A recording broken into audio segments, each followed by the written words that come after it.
We could not be more pleased to have two fantastic presenters with us tonight. We first met Jason and Stormy at the CAM conference, Council of American Maritime Museums, earlier this year, and I have to say it was the highlight presentation of the whole event.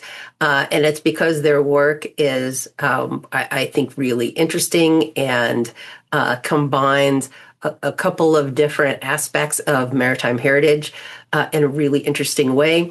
But they're also just fun, fantastic, interesting, and funny people. So we're going to have a great presentation tonight. Just a little bit about them. Stormy Hamar, probably one of the coolest names you'll come across, is a Haida canoe maker, a carver, and a historian recognized as a leading authority on Haida canoe design and restoration. As the president of the Haida Canoe Revitalization Group and longtime tribal council member for the organized village of Kasaan, he has led key cultural preservation projects, including the restoration of the only historic Haida clan house in the United States. And Jason Rucker is a maritime historian, a curator, and a ship captain with more than 20 years of experience preserving historic vessels. Formerly curator of watercraft at the San Francisco Maritime National Historic Park, he now focuses on traditional watercraft and documentation projects in Alaska, combining hands-on expertise with a deep respect for maritime heritage. And we're really happy to be able to feature them for their work in Alaska, but also one of the things that we have been intentional about recently is focusing more on things west of the Mississippi River. So the middle of the country, the West Coast, these are parts of our maritime heritage that are just as integral as the East Coast stuff that we've been featuring really prominently all along. So we couldn't be more pleased to invite them here to talk with us tonight. So Stormy and Jason, welcome. I'll hand it over to you. Thank you so much, Kathy. You bet. Wow, that was an amazing introduction. Thank you. Yeah, no pressure there. I mean, it would have been helpful, I think, if you'd have said the prior presentation was kind of slow and boring, and we could have gone up from there. Don't get your hopes up. No.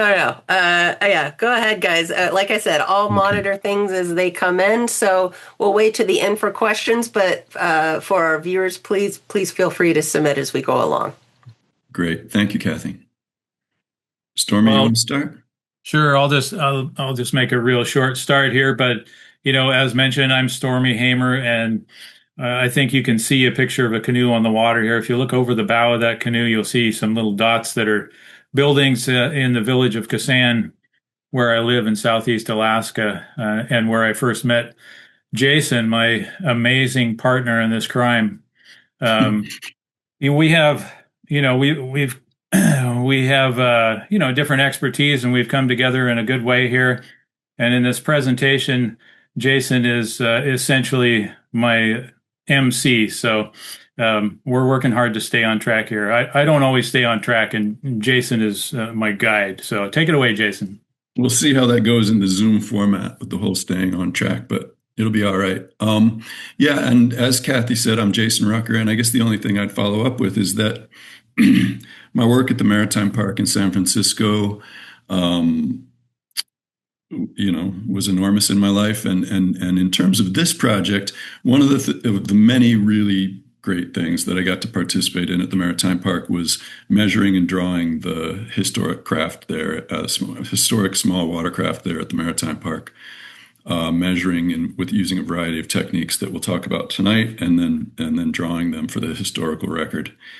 And then I left that work to go sailing with my family. And that's not part of this presentation, but that is what led me into this work, in that on our trip around the Pacific, my family met, and I met Stormy in Kasaan. And we'll talk about that a little later. So those are the two things that led me into this work.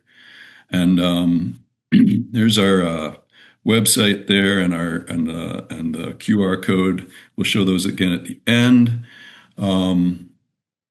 Let's see if I can get this thing rolling. Here we are.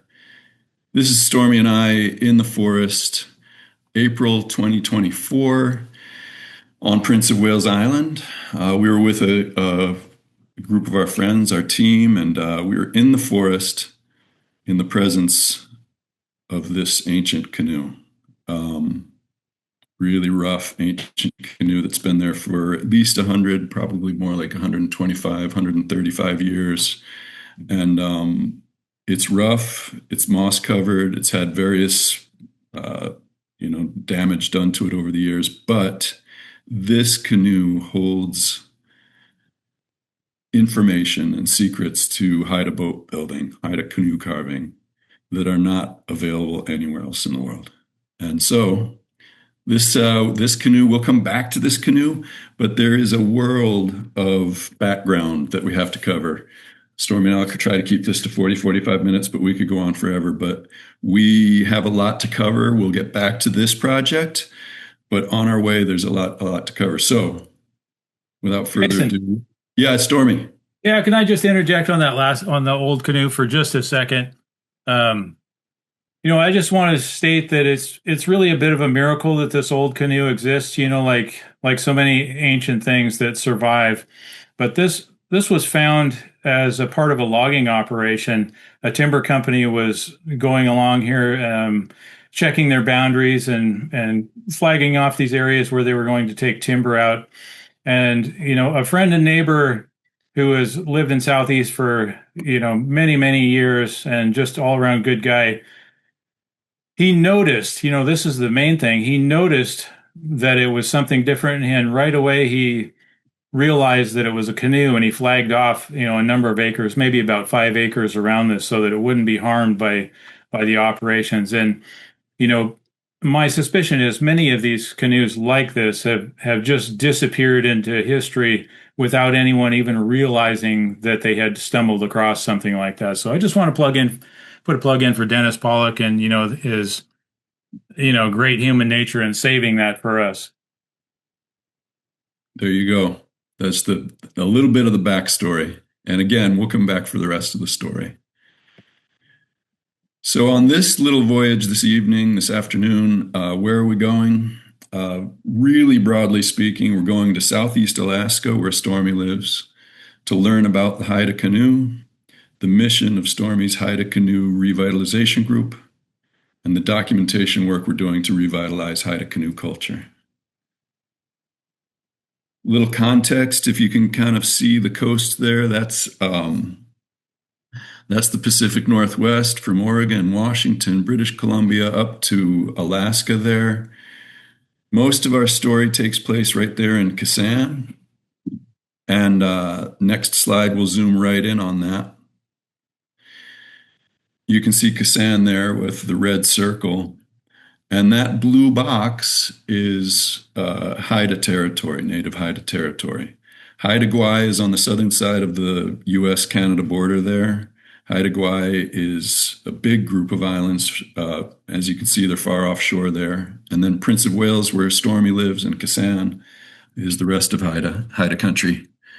And the one thing I like to point out in this slide is that, we're going to talk a lot about Haida culture and Haida canoes, but you can see just from the map and the geography of it that this is an island and a maritime culture. These are offshore islands. Haida Gwaii is about 35 miles offshore at its northern end and about 100 miles offshore at its southern end. And so this is a place where people live on and by the sea, which Stormy will be talking more about.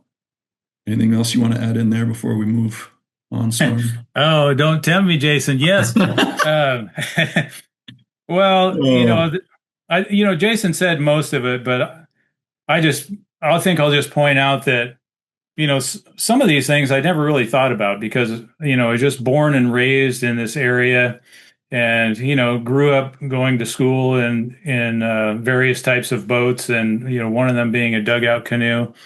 And it just never really occurred to me that the whole world wasn't like this, really until Jason came along a few years ago and started asking different questions or pointing other things out. And, at some point I pulled out the globe and looked at it, and there's actually very few places in the world that that are set up with this many islands, kind of like that. So anyway, just wanted to point that out, that I'm learning a lot here too, and still have more to learn.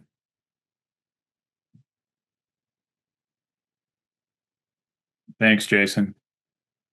Thank you, Stormy. And I think that actually you might have been trying to do a sidetrack there, but I think that flows right into our next slide. One of the things that Stormy and I have realized and talk about is that we're just from very different places in the world. And so I am very much an outsider here. This is all very new to me, as you'll hear more about in this presentation. But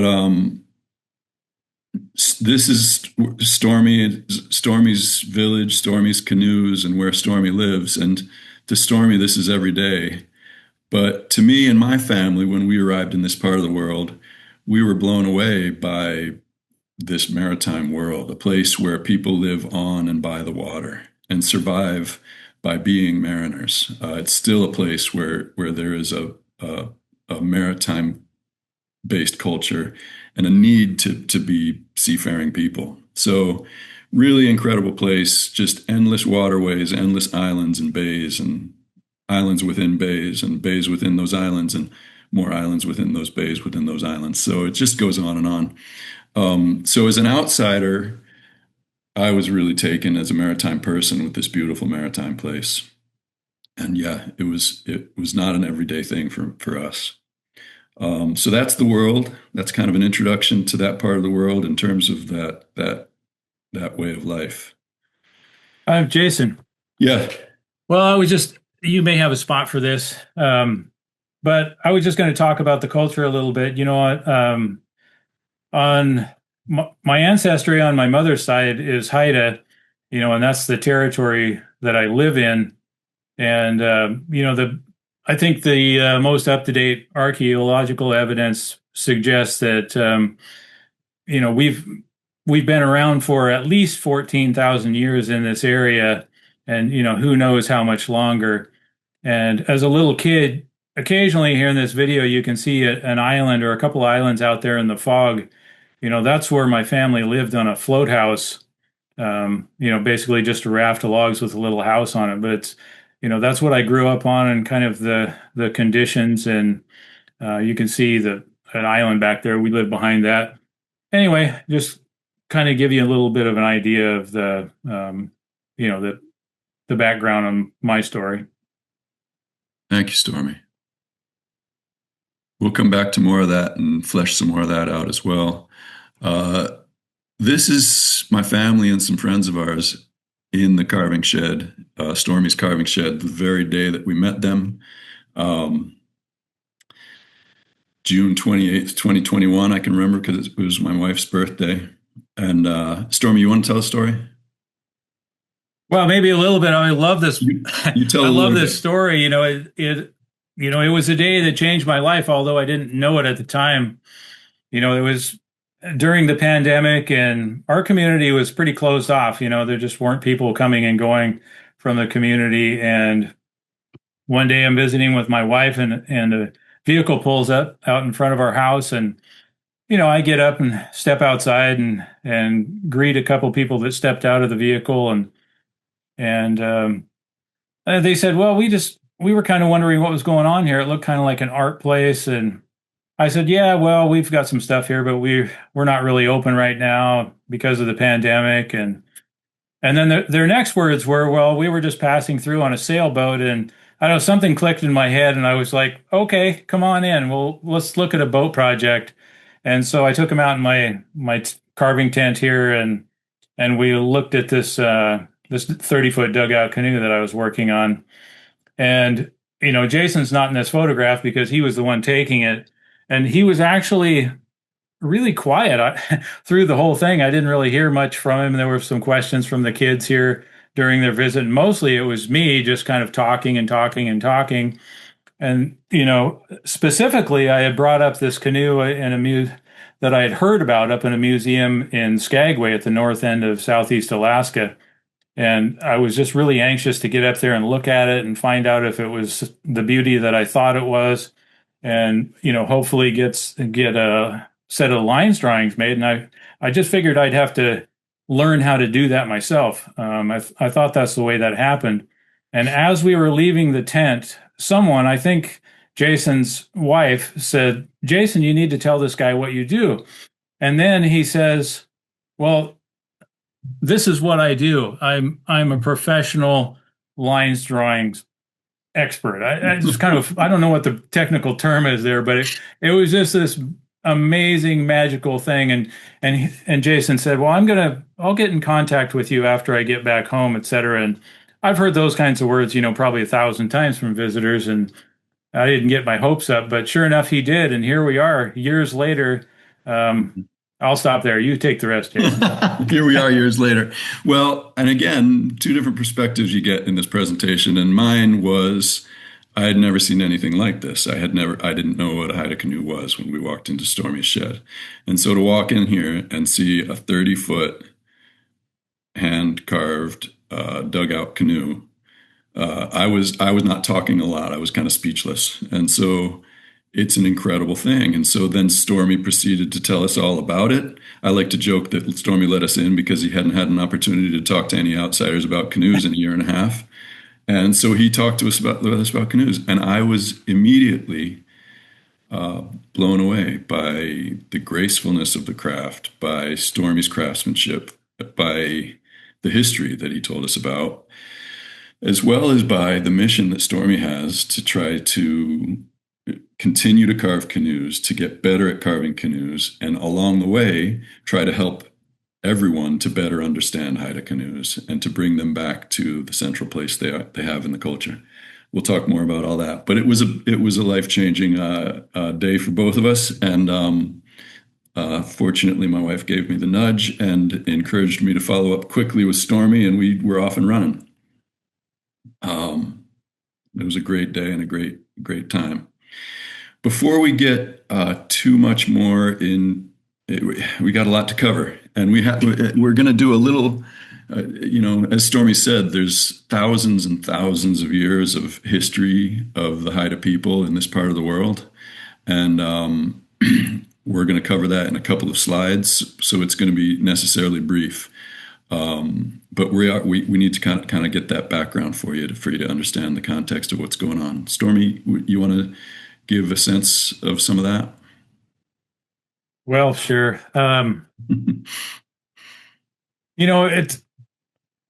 It's you kind of have to think back through time and imagine, this place, like so many, was at one point it was all covered with ice, and later it started melting off and little places opened up, and there were no trees at first, so I'm not sure what type of boats people were using in that time. But later, when the forest grew up, there would have been spruce and hemlock, and even later yet, maybe about 4,000 to 5,000 years ago, red cedar started growing significantly in this area. And Prince of Wales Island is nearly the northern limit of red cedar growth, so something to keep in mind. And naturally enough, like most places where there's water and trees, people learned to make boats out of those trees and dug out canoes. And in this particular picture here, you can see houses. Those are all built out of red cedar. The canoes are red cedar. Totem poles are red cedar. Clothing, sails, etc., made out of red cedar. And the people just really connected really to the through the forest and the water and those. I think we're going to talk about the shape of the canoe somewhere else, huh, Jason? Yeah, we'll get into the shape of the canoe and the carving in a minute. And I guess the other thing is the outsider again, that Stormy and I have talked about this and how it wasn't particularly notable to him, but to an outsider, you notice that both historically and today, there are no inland Haida villages. All Haida villages are on the water. And historically, certainly, and now too, to a large extent, but certainly historically, every house faced the beach. Every house had canoes in front of it. And again, it just emphasizes to me, this concept of this as a, people didn't go visit the neighbors by walking around the point. They visited the neighbors by getting in a canoe. It's a maritime culture, and the Haida canoe is a central part of that, an essential part of that. Stormy kind of got into the ancient history. Kind of covered that. One thing that's interesting is the notion that if people have been there for 11,000 to 14,000 years or more, Stormy has pointed out that what did you call it? Would you call it an archaeological record or a biological record? There's no record of Western red cedars on the tree on Prince of Wales more than about 4,000 or 5,000 years ago. And so it's incredible to think of people preceding the trees here, and then the trees growing up and the culture growing up with it, and the culture growing to be so entwined with the cedar and so masterful at using the cedar for everything. It's an incredible thing. This, I think we have another photo of the longhouse, but we'll come back to the longhouse. I think that's a historic Haida longhouse and a historic pole there. We'll return to a little bit more of an overview of Haida history in a second, but we're going to focus in on the Haida canoe here. One of many of me and Stormy's favorite photos here, that just shows the abundance of the canoes. Do you want to talk about this one a little, Stormy? Yeah, if I have to. I love this picture. It's just a beauty. This is at the mouth of the Taya River up at the head of Southeast Alaska near Skagway, and it's really a great shot. It has the type of canoe that I'm most fascinated with is the one that's most prevalent in this picture. It was really common canoe, certainly in the 1800s, and you can see a few other types too. There's some smaller canoes in there of different styles. There's one over across the river there that's upside down, and can you see my cursor there? Yeah, of a different style. But it definitely shows how many canoes there were and how much they were used. There's one account that comes out of a journal from someone who was in Cloak Bay at the north end of Haida Gwaii in the 1700s, and it was a trading ship, and they said that they were surrounded by somewhere in the neighborhood of 600 canoes. And there was another account that suggested that there may be an equal number of canoes to people. So great photograph here, though. Yeah, it's a beauty. But in any case, another Jason. Yeah.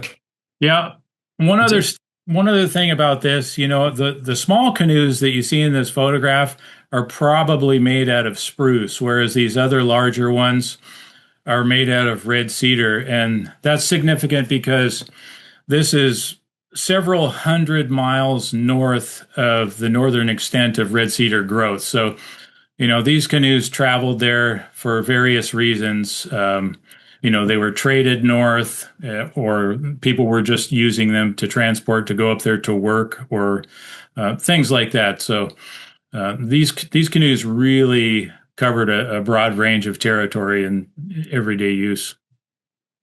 A couple of more things I'll throw in just at this slide is that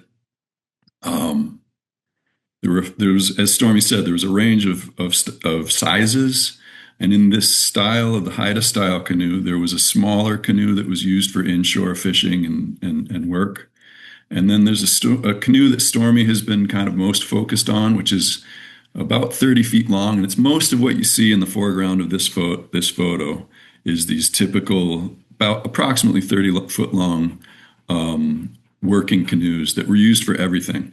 I don't mean this in a derogatory way, but you could consider them like the station wagon of the 1800s here. And so everyone had one. and families used them for fishing and for traveling and voyaging. They were really the workhorse. The next slide shows the larger size of the same kind of Haida style canoe, more of a ceremonial canoe, owned by chiefs and other significant people in the community would have these larger canoes for ceremonial purposes. I'll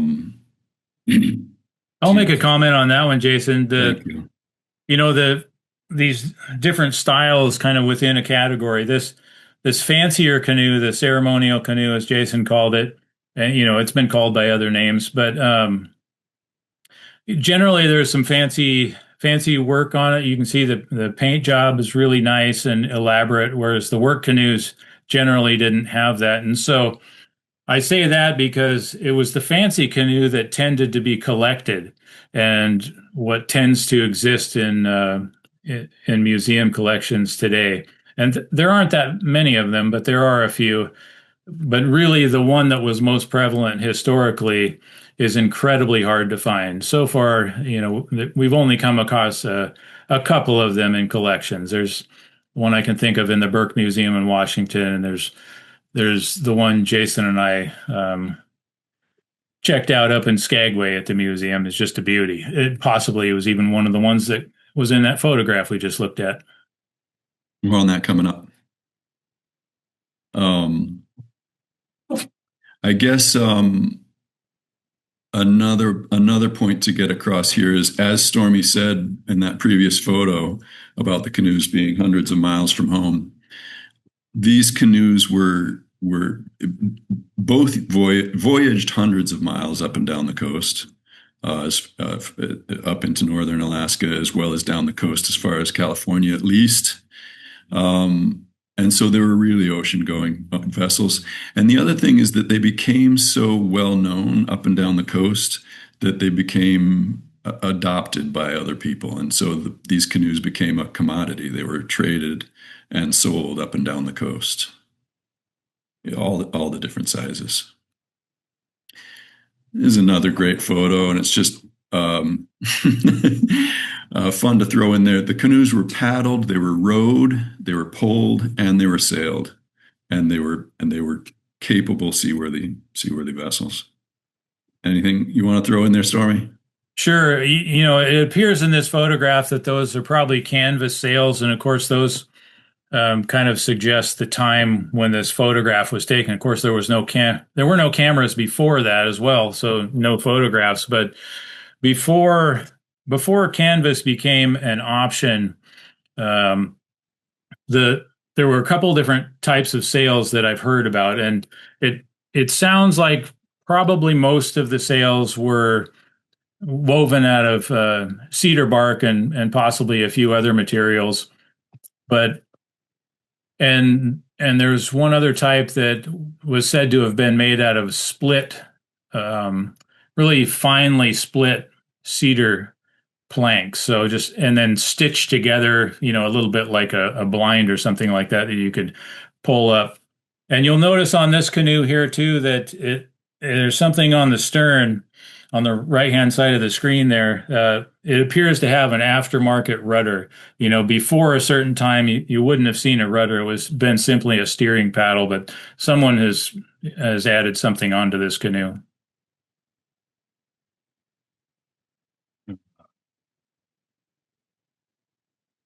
From history and historical photos of canoes, we'll move into the shape of the canoe and the creation of the canoe. Again, as an outsider coming to this place, the shape of the Haida canoe is just striking. When most people think of a dugout or the term dugout, they think of a fairly log-shaped vessel. And these canoes are not log-shaped. They're elegant. Some of the kind of features of the shape, you can see the graceful shear line there.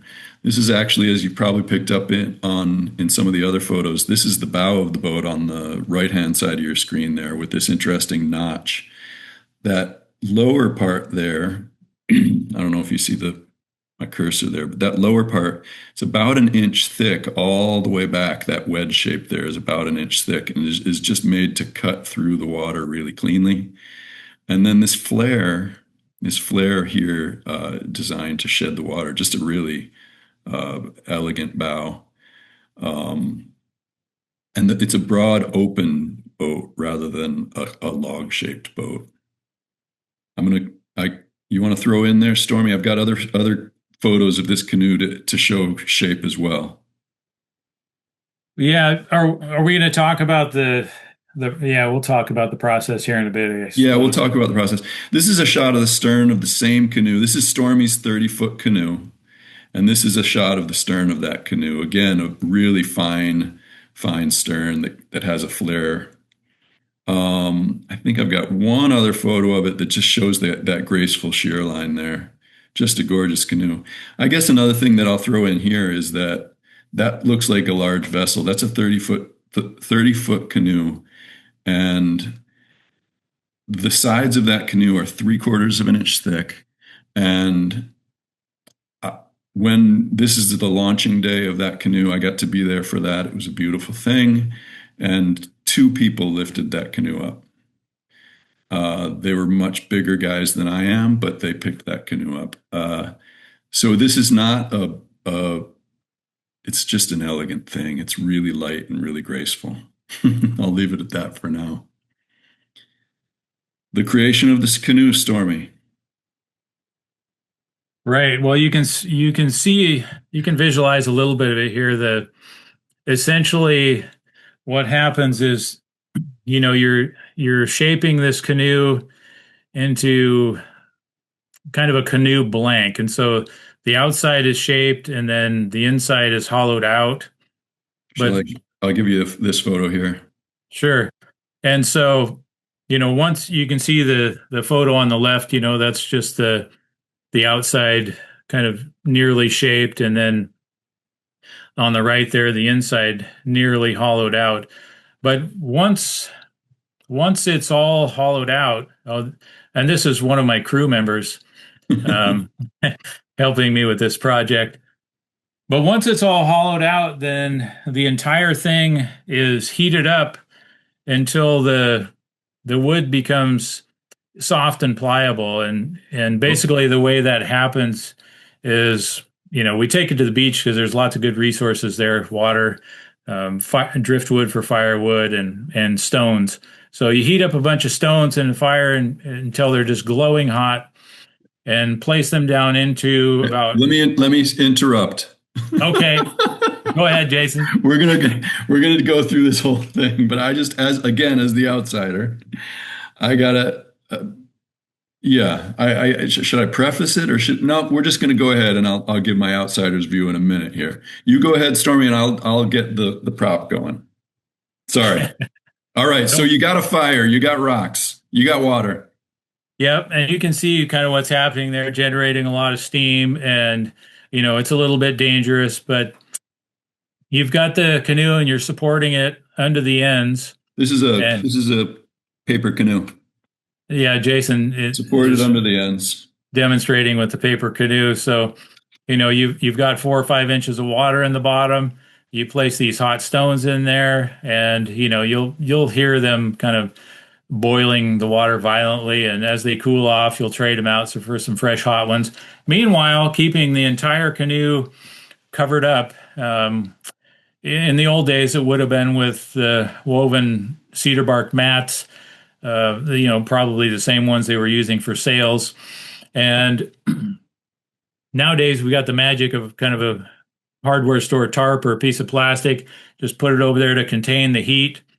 And, a few hours of steaming will heat the wood thoroughly enough that if you've carved it right, just from the weight of everything, as the wood softens up, pushing down in the middle, cause the ends to come up a little bit and cause the sides to widen out. The only reason we've got this envelope is it kind of starts to give you a sense of that. If the middle goes down and the ends go up, then the sides come out. Can I do that there?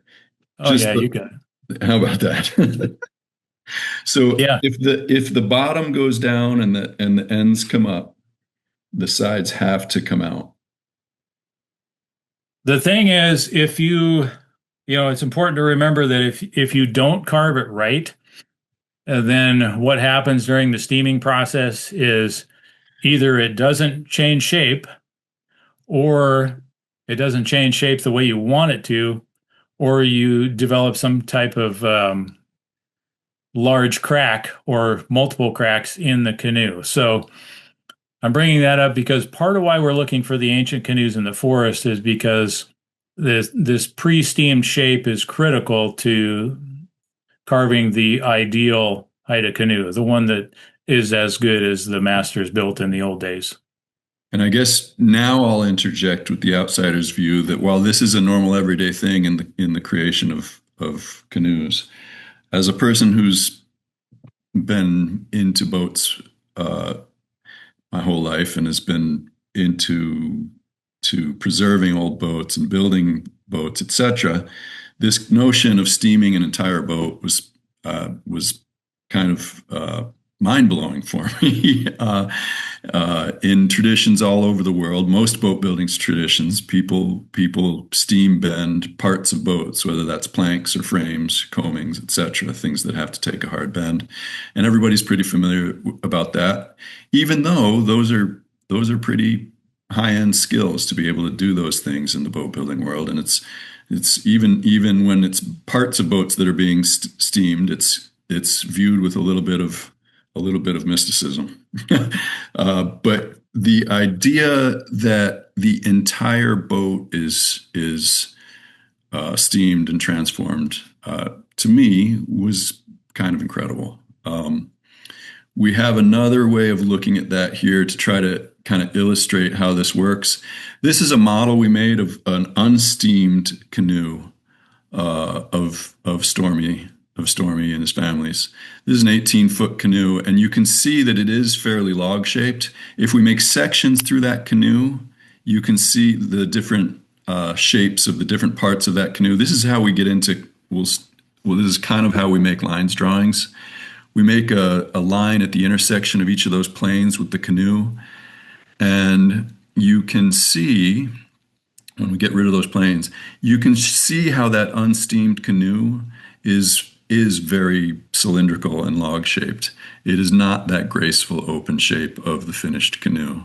That's the midship section there, we'll call that, and you can see how round and log-shaped that is. Here is an 18-foot finished canoe, steamed, and without even drawing the lines through it yet, you can see how graceful it is. Just incredible transformation. That graceful shear line. When we get rid of the model, you can see that midship section and just how pretty that is. You know, that is, if you didn't know better, you might think that was a graceful pulling boat from somewhere, again, as Kathy said, back east. So in any case, that's the finished unsteamed canoe. That's the unsteamed and the steamed canoe there. Just a radical transformation.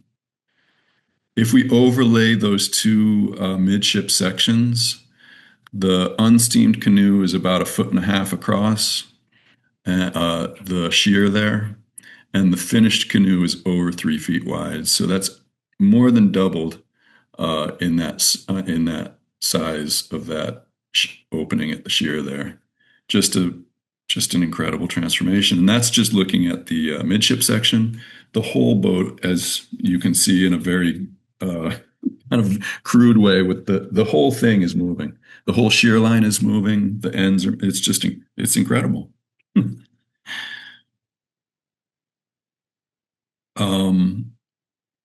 We're going to go back just to a little bit more Haida history, and then we're going to talk about we're going to go from there. Stormy, do you want to talk about this part? Sure, I'll take it. Should I try to do the math, Stormy? Heather, how many participants do we have? How many are here? With you guys, we have 48. Okay, 48. Go ahead, Stormy. So this picture is the village of Masset on the north end of Haida Gwaii. And this is where my mother's mother was born. It didn't look like this when she was born there. Already these poles had come down, and things had changed a lot. So, the culture developed over thousands and thousands of years, and then we had the introduction of many things from folks from faraway places who came into the area, and among those things, one of the biggest, hardest hitting things, of course, was disease, and we had you can just see this picture here, how interesting it is with all the totem poles and the house styles, and kind of imagine what it took to build all of those, dream that stuff up and create it. A lot of these totem poles you're looking at here are 50 feet tall, so they're pretty large. Anyway, this is just cultural development over thousands of years, and then at some point, disease struck, and there were a number of them, but there was something like 95% of the population was decimated. And I don't know, are we going to try this experiment, Jason? Well, should I just go forward? Noel, in a live presentation, a nice way to kind of get a powerful way to get a sense of that is to do the math. And if in this group we have about 48 people, and you think about the NMHS and the people involved here and the cultural wisdom of this group, in that group, if that was a representative population, there would have been about 3 people left. And so you can consider the loss. And there's no choosing who survives. It's random. And so those people then have the cultural knowledge they have is what they can carry forward, and it's on them. I'll pass it back to you, Stormy. Yeah, well, I think you covered most of that, Jason. It's so all of the people didn't go. There was this 5% that survived, and they really, they were, good thing they survived, because I'm here, and I feel pretty fortunate for that. But it did leave a burden on them, whether they knew it or not, to carry the culture forward for those who came after. And, I'm one of the ones that came after, but, we're still really, as far as, group health, the traumas of the past have not disappeared completely, and almost everyone, I think, or possibly everyone, has some a little piece of cultural trauma that they're packing around, whether they know it or not. But it's very evident in our neighborhood, and so today I feel like it's really a duty or a responsibility to try and improve the situation. And I think we'll talk a little more here on the coming slides, but it's, this is what a lot of these efforts are about. They're about trying to improve the well-being of our community, of the well-being of our neighbors' communities. And, it just radiates out. I mean, I don't know where everybody's at on the call, but hopefully in some way, we're impacting someone's life today in a positive way on this call. And it's really what Jason and I and others' efforts are all about. So, instead of getting stuck in the past, it's really using the past to help move us forward in a healthy way. And it's well known, at least here in the state of Alaska. It's incredibly evident and been noticed by people for a long time, I think, since they've done studies. But really, when Alaska Native people are at their best, it's when they're doing the things that their ancestors did.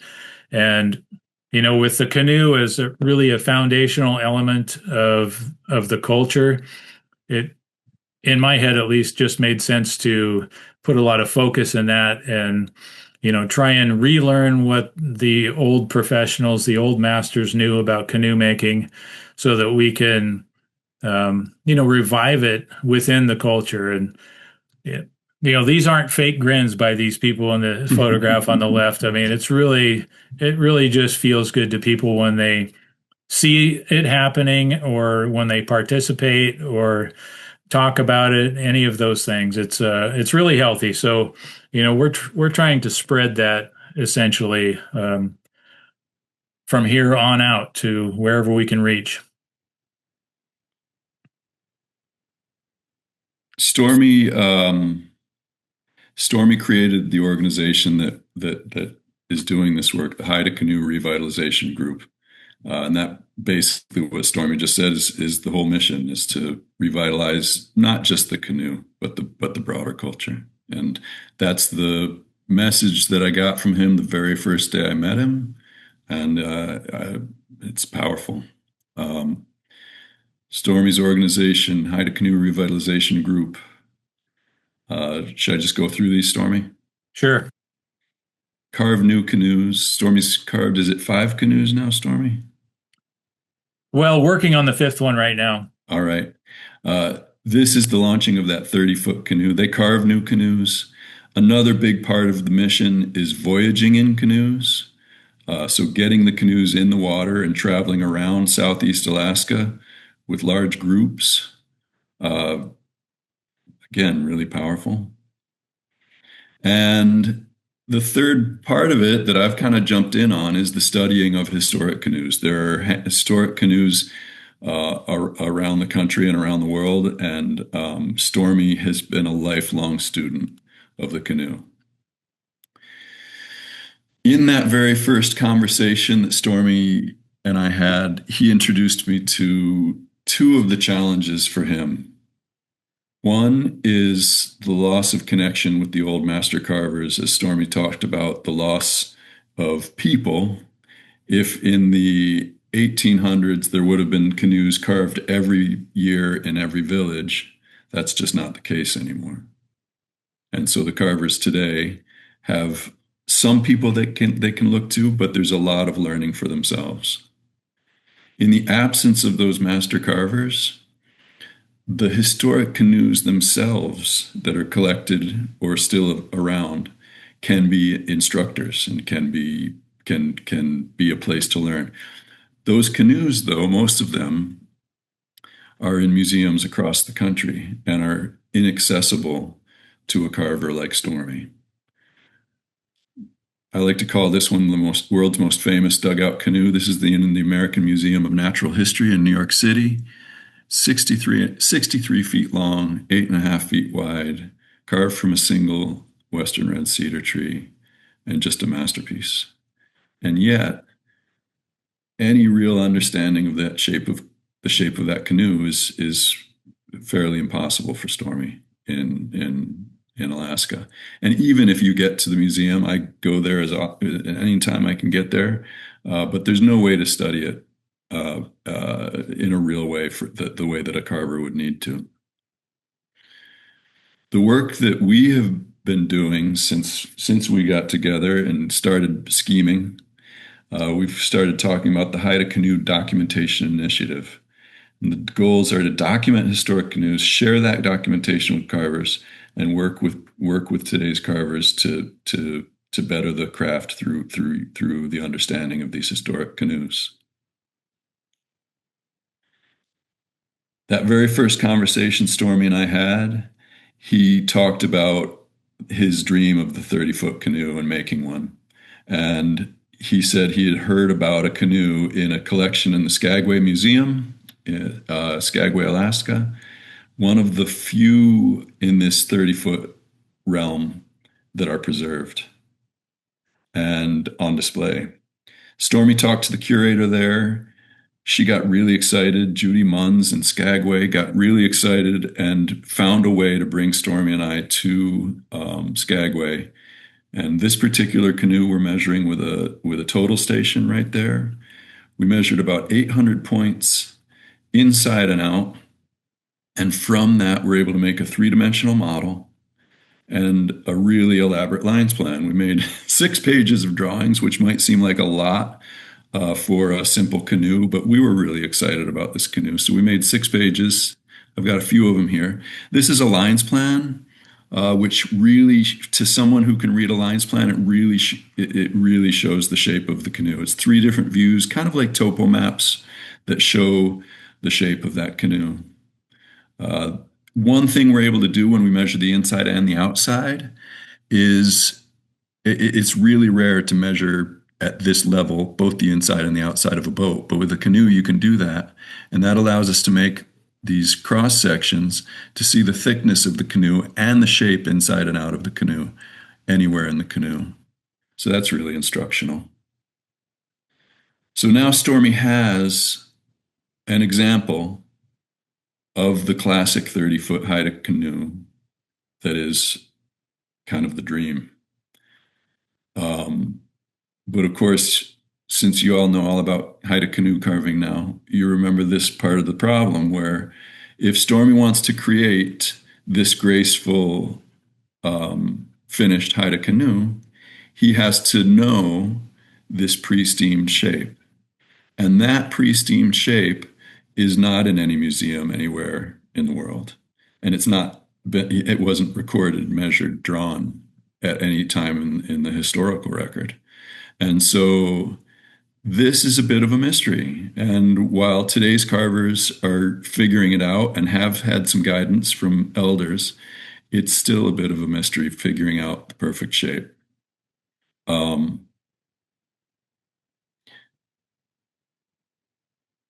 How do we find, this is the one slide that we just read. How do we find the pre-steamed shape of the Haida canoe? And just like that, it's taken us a while to get here, but we're back in the forest. As Stormy said, this canoe in the forest is a rare example of an unsteamed Haida canoe, the real deal historic item itself.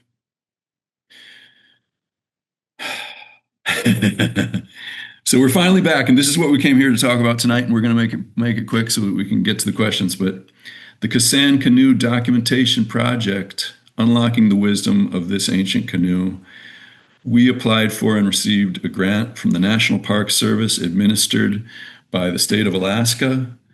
We got help from the University of Alaska, Southeast, archaeologists and students, Cultural Heritage Imaging, where I am here in San Francisco, gave us tons of guidance on the measuring process, how we got the recorded this canoe. Traditional Small Craft Association, Sea Alaska Native Corporation, and the Organized Village of Kasaan all piled on to help us make this thing happen. And there we are, the team in the presence of this canoe. And I guess I would just say that I think we all felt the power of the place and the understanding that we were in the place where the master carvers stood and worked on this canoe. Stormy, chime in here, cut me off if you want. Otherwise, I'll just keep rolling. That's our next slide. Well, I don't really know where the right place in the program here is to say this, but one thing I'm imagining, and maybe other folks can imagine, is that as we find more of these canoes, and we're hearing whisperings that there may be up to 10 canoes that possibly we could access in the forest and repeat this process and create lines drawing. And really where I see some of the magic coming out and some of the transfer of knowledge being when we have a dozen or more lines drawings of old canoes in the forest, remembering they're unsteamed, and then being able to put those just side by side right on the kitchen table and take a look at them and compare them and notice nuances and differences and things that would be incredibly valuable to anyone today that's trying to learn how to make this type of canoe. This is the dream. So this site, as Stormy said, it's a number of acres, and this little grove was preserved, an old growth grove of trees here. And And to give you a sense of what we found, where the canoe is, that's the canoe in the middle. The treetop is to the far left. The butt cut is, Stormy has informed me, it's called, is on the right there. That's the butt end of the tree cut off, and then the stump on the far right. So you can picture this tree being felled, and the butt of it cut off, the top of it cut off, and the canoe carved in the middle. So that's a little bit of what we found. And Stormy's daughter Stephanie and I have both been trained by Cultural Heritage Imaging in the use of photogrammetry. Photogrammetry is this is a time lapse here of us doing it. We took, I think it was nearly 800 photos of the canoe. You can see the scale bars there to get a scale on the model that we'll create. And then there is a computer program that will take those photos, find the same points in many different photos, and then be able to triangulate those points in space to create a hyper-accurate 3D model. It's incredible. You can do it without ever touching the canoe, and end up with a model that, frankly, is way more accurate than we could ever need. So it's hyper accurate both in color and in geometry. That process results in the model.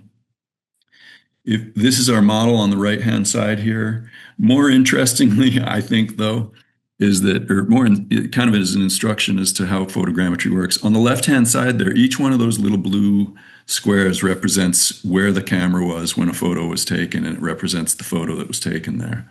And so what we've done is we've essentially cocooned the canoe in photos, and we've gone very methodically at a fairly set distance all the way around the canoe in order to capture its shape. We did that over the course of 3 days. Cultural Heritage Imaging was getting the photos. We were sending the photos back to them in San Francisco. They were making the model and telling us where we needed more photos. It was awesome. While we were doing that, archaeologists from Southeast Alaska, University of Alaska Southeast, were using a drone to map the site. And an archaeologist, Dan Monteith, who was one of the first people to study this canoe, Dan and Stormy surveyed the entire site.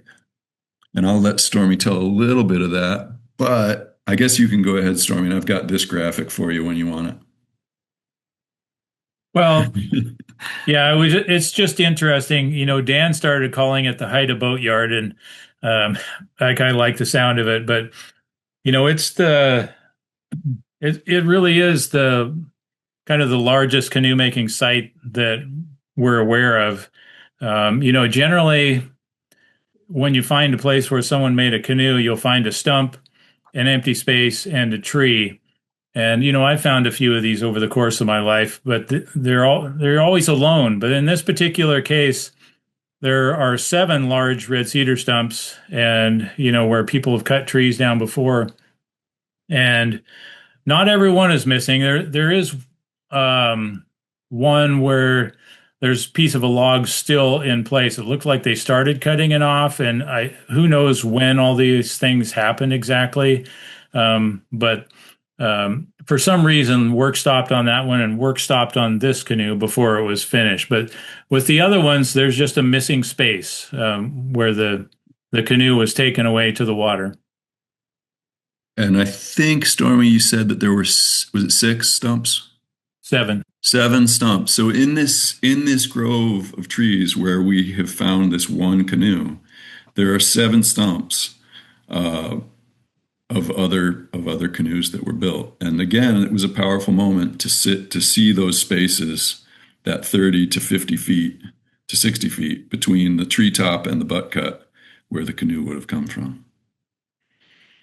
Hey, and just really quick, because we are at an hour here, we're going to let you guys keep rolling. This is fascinating, but for those of you who have to jump off, thank you. And this is being recorded, so if you need to run, this whole recording will be available up on our website at seahistory.org.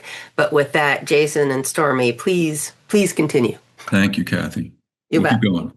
So in terms of the model itself and what we're learning, This is the canoe model we created. You can tell by looking at it, just like we could tell by looking at the canoe itself, that there's a lot of damage that's been done to this.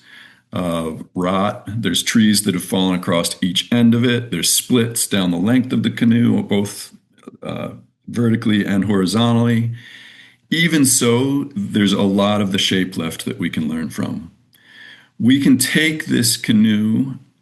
One of the first things that we noticed when we were looking at this is that underneath the canoe, right there in the midship area, if you see that pale green area there, that is a place where the midship portion of this canoe, probably the middle third to a half, has been carved to a single growth ring. That nice smooth green, pale green, is a single growth ring of the tree. Another thing that we can do is, let's see, there's a section through the tree right there, and you can see that kind of nice graceful arc of the growth ring there.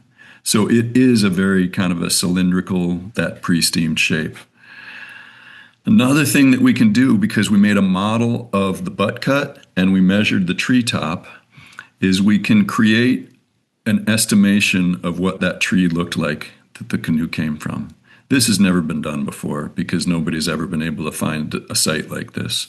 So we're able to estimate the size and the shape of the tree that this canoe came from. We can draw a line at the intersection of the tree and that midship section, and we can estimate the size of the tree at that midship section. And we can then estimate how much tree was removed to create this canoe, which is pretty cool. About 3 inches was removed, which is about the thickness of the bark and the sapwood of a western red cedar tree. So that kind of analysis is impossible without a situation like this. It's never been done. We also can, I think that going forward, there will be some interesting ways that people could look at the positioning of the canoe in the tree. Just fascinating stuff. We'll go ahead, we have gone ahead. You can make sections all through the canoe. We've made the drawings of the canoe by using all these sections. And from all those sections, we've created a drawing of what that canoe looks like right now in the forest. We also tried to reverse the damage to this canoe by looking at how the damage was done to the canoe and kind of reversing that so that we have kind of reconstructed sections. And then we created a reconstructed model to try to estimate that unsteamed shape. So that is what we're doing with this particular canoe. And as Stormy said, there are more canoes out there. Before we get on to what's next, I just want to use this photo here. This is, again, one of our many favorites. This is the village of Old Kasaan, which is the village that was closest to that canoe site in the forest. And two things give me the chills here. One is that these canoes in this image could have come from that grove. Could very well be the canoes that were carved there. The other thing that is even more powerful than that is that Stormy's ancestors lived in this village, and Stormy's ancestors could have carved that canoe in the forest. And by studying that canoe last year and this year and in the future, Stormy is learning the intricacies of canoe carving directly from his ancestors. Yeah. Any thoughts, Stormy? Just love the way you told that, Jason. Kind of choking me up there, partner. But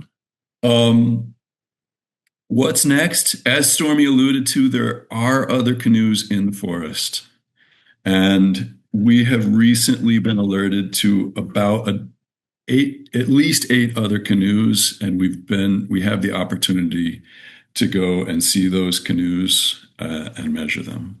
Each one of them holds critical information. Each one of them will give us different other information. This is a canoe that Stormy and his daughter are looking at here, Stephanie, and you can really see the stern of this canoe is really well shaped and really well preserved. So each one will give us more information. We have piloted now this system of measuring a canoe without doing any damage to it and doing it relatively quickly. And now we're excited to go back and try to capture the rest of them before they're gone. We're planning an expedition for the spring. We, between now and in the spring, we need to find the support to do that. There's our website and the QR code there. There's an opportunity. You can click on that website and you can donate if you'd like to support the project. Beyond just financial help, which is critical. Stormy, as you kind of can get a sense from the story that we've told tonight, Stormy is really a sharing person and an open person. And everywhere we go and every time we give a presentation, I feel like we expand the membership of HCRG, informally at least. And so please let us know if you know of individuals or institutions that we should be partnering with. And in addition to that, the NMHS is an incredible and unique organization, and the breadth of knowledge within the group of participants here tonight. We would love to hear from you and talk. We're always, as you can tell, we're always happy to talk about canoes. So please get in touch. I think you can see Stormy in my emails there on the lower left. And yeah, that's the dream, is to capture them all before they're gone. Stormy? Oh, there's really no more to be said, but I'll just kind of say it again, Jason, it really does, it takes everyone, and it's for everyone. So, there's no, I could never do, since I met Jason, 10 times as many things have happened, just because we have complementary skills and knowledge sets and things like that. And so, I think the same is true. We've got some folks on here. I can see Kathy at the top of my screen here. It's I met her at CAM, and it's another thing that's really changing our lives and changing our organization for the better. Here we are today, talking with new people, and maybe we have new friends and partners on this call that, even if it's just questions, a lot of times the questions people ask are just ones that, I may not have thought of myself. And those can be really helpful in, really unearthing or answering, taking us to answers. So just to really appreciate everyone being involved. Well, we thank you guys so much. We are on board with you here at NMHS. I mean, this is you're doing some cutting edge research. I hadn't what you're doing with not just the photogrammetry, but putting all this together, figuring out what these trees looked like. Has there been any dendrochronology you've done with this as well? Or, I mean, there's just so many layers. Mm-hmm. History to so many people is static. Mm-hmm. This is a fantastic example of why it's not static, why there's new information all the time, why information that you think is lost, there's still clues out there, and you guys are extending that so much. It's absolutely fantastic. So what are some of those other layers that you're looking at? Well, I'm going to just jump in because I always jump in, and Stormy, I got to jump in too. But in any case, Stormy was introduced to an awesome term. Was it experiential archaeology, Stormy? Yeah. Experiential. I heard some folks saying that at CAM, and then finally somebody, I guess they got tired of my blank stare, and they said that's a real term. So I Googled it. And so, I mean, when Stormy and his crew paddle hundreds of miles to a festival, they're learning from the canoe, and that is experiential archaeology. There's that element to it. We have not connected to anyone around the forestry side of this. Stormy is a lot of knowledge of forestry and the forest, but we haven't done any dendrochronology work. It would be fascinating to know exactly when that stump was cut. But we haven't done that element to it.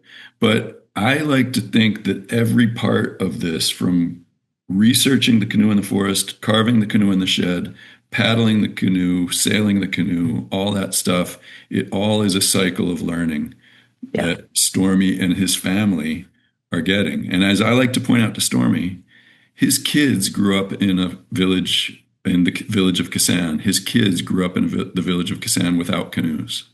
And his grandkids will never know the village of Kasaan without canoes. His grandkids in those photos, uh, their life and that village and their way of life, it's in canoes. Yeah. Yeah.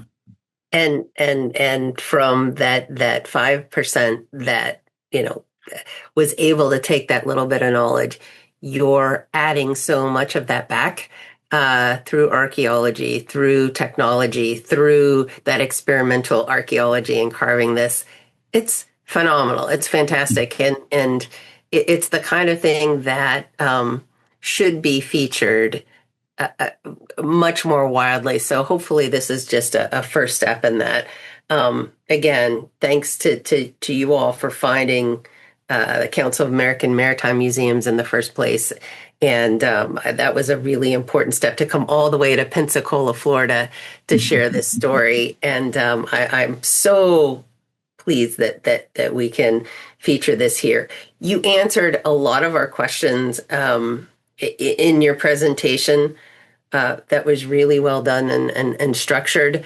What I'll suggest is that folks can email you all directly with some of those questions. We have questions about, how you did the photogrammetry, and some other questions about how you're using the canoes. One last question I'll bring up here, and we can wrap up. So that canoe you found in the woods, the uncarved one, where is that now? Is that still there? Was there any thought of removing that to a museum, or how, you documented it, and that's the preservation? That's essentially the preservation, the documentation. It's on Sea Alaska Corporation land, and they keep the location confidential. Yeah. It's really, really in tough shape. I don't think there's any possible way that it could be moved from the site without destroying it. It's just, it's really in that tough a shape. So, this is the best way to preserve the information that exists there at the site. Yeah. Yep. And, that's a lot of that happens, I think probably the majority of the time with any kind of, whether it's a shipwreck or anything like that, to preserve it, to conserve it, to move it, it's going to be more destructive. So you've documented it so thoroughly, and be able to transfer that knowledge. It's that makes a lot of sense. All right. I can't thank you enough for taking the time with us tonight. And if you enjoy these kind of presentations, of course, we do these every first Thursday of the month. Next month, December the 4th, is another archaeology presentation. I'm going to be talking about a project that NMHS worked on this summer, took part in Ukraine. So looking at a fleet of vessels on the banks of the Dnipro River. This was part of an international expedition that we were fortunate enough to be a part of. So it'll be featured in the upcoming issue of Sea History Magazine, which will be hitting the stands about the same time as the presentation. So I encourage you to come back from that. And I also encourage you to follow up with Stormy and Jason with your questions. Thank you both so much. And thank you for everyone for coming tonight. Have a good evening, and thanks. Thanks so much, Kathy. Thank you so much, everyone.